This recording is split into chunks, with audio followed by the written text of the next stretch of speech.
Woman whose husband Reza Abed Ali was left comatose by an Uber cabbie speeding down a one-way street wants ride-hailing company to be held accountable. Reza Abed Ali has been in a comatose state since November 14, 2016. For almost 2 whole years, Reza Abed Ali, 44, has been lying in a comatose state, all thanks to an inexperienced and reckless Uber driver who knocked him down and left him with grievous head injuries. His family, which comprises his wife Nahid, 42, and their children Saif, 18, and Nada, 11, is not only seeing him suffer every single day, but is also feeling weighed down by Reza's very steep medical bills. The bills have now gone upwards of 1 crore rupees. Despite knowing everything, all Uber has chosen to offer the family is their thoughts and prayers. Holding back tears, Nahid tells Midday, "He is the man of our house. He is in this condition now, but still we have him with us, and that gives me, my children, mother and sister-in-law the boost and courage we need to face the world. Because he's fighting, we are fighting to have him with us. No help from Uber." Reza slipped into this state after Uber driver Sarfaraz Mohammed Safi knocked down his two-wheeler in a no-entry zone near Bandra Talao on November 14, 2016. Reza has suffered a fracture in the left frontal bone and right occipital bone.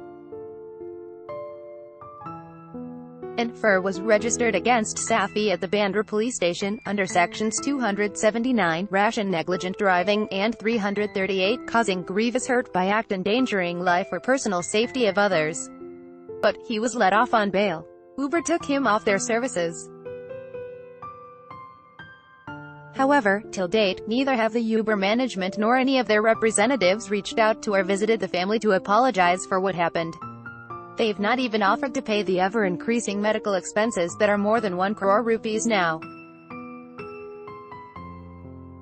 The family has been able to provide their sole breadwinner full medical support only because of the financial help extended by Good Samaritan family members and close friends.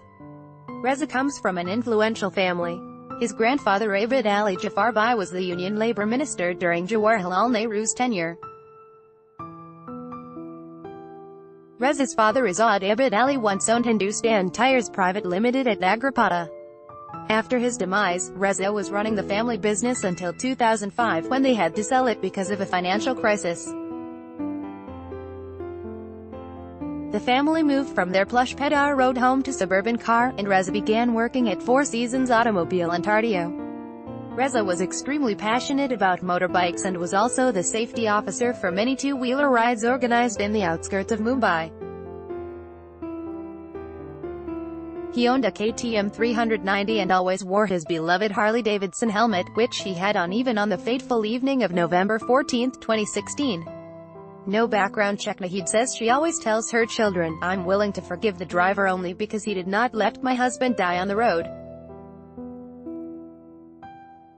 He could have fled from the accident spot, but didn't. Thanks to the traffic police constable who witnessed the entire incident, C-Box, we found him lying on the road." While Uber hasn't offered the family any help, they hadn't even run a background check on the driver, who'd got his license a mere 3 days before the accident. Despite looking at the GPS map, he entered a no-entry lane, which led to the accident. Speaking about Uber, Nahid said, "I want Uber's top management to spend at least one sleepless night suffering the way we have for the past 2 years and the rest of our lives for no fault of ours. Uber cannot escape this, claiming none of this was their responsibility. No one from the company came to even say sorry." Nitin Dasa, Executive Chairman, Western India Automobile Association, seconds Nahid. Uber cannot shed its responsibility by merely saying that the cab did not have a passenger. The fact remains that the cab was attached to Uber, and at the time of accident, the driver was on the application to find the route. It is high time Uber acknowledges accident victims and pays compensation to the family, if they wish to continue to do business in India, or we will ensure that, like London and China, Uber is forced to quit India. Uber says almost 2 years on, the cab aggregator is still not apologizing for the incident. When Midday reached out to Uber, a spokesperson said, "This was a regrettable and concerning incident. The driver partner continues to not have access to the Uber app. We've extended our support to the authorities in their investigation process. Our thoughts and prayers continue to be with the victim, Zulfikar Memon. Uber loves to play the classic corporate card. Zulfikar Memon, advocate managing partner, MZM Legal said, a writ petition has already been filed in Bombay High Court against Uber on behalf of the family. Uber loves to play the classic corporate card and distances itself from any crisis. In all the cases I have read, they seem to be cooperating with the investigating agencies, but how much of that has been productive, only time will tell. In this case we have a victim, the sole breadwinner in his family, who is in a permanent comatose state. The least they could have done was tender an apology and show some remorse for what has happened. Unfortunately, none of that has happened yet.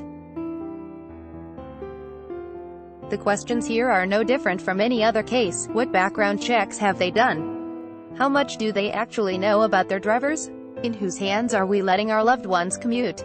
How safe is the service? Rez's doctor, says Drjp Jadwani, consulting cardiologist and physician, Holy Family Hospital, said, it is because of the sheer determination of his wife and family members that Reza Abid Ali is still alive, though in a comatose state.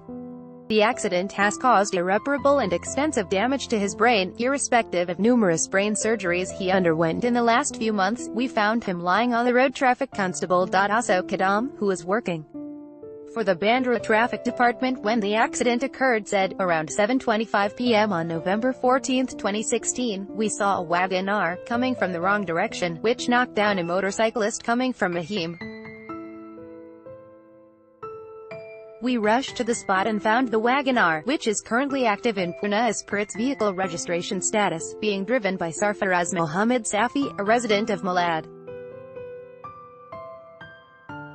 Reza Abid Ali, who was on a KTM 390 motorcycle, was found lying on the road.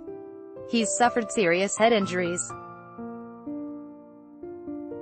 We rushed him to the hospital. Also read, Uber accident death, NGO asks for cab aggregators to be placed under government control. Catch up on all the latest Mumbai news, crime news, current affairs, and also a complete guide on Mumbai from food to things to do and events across the city here.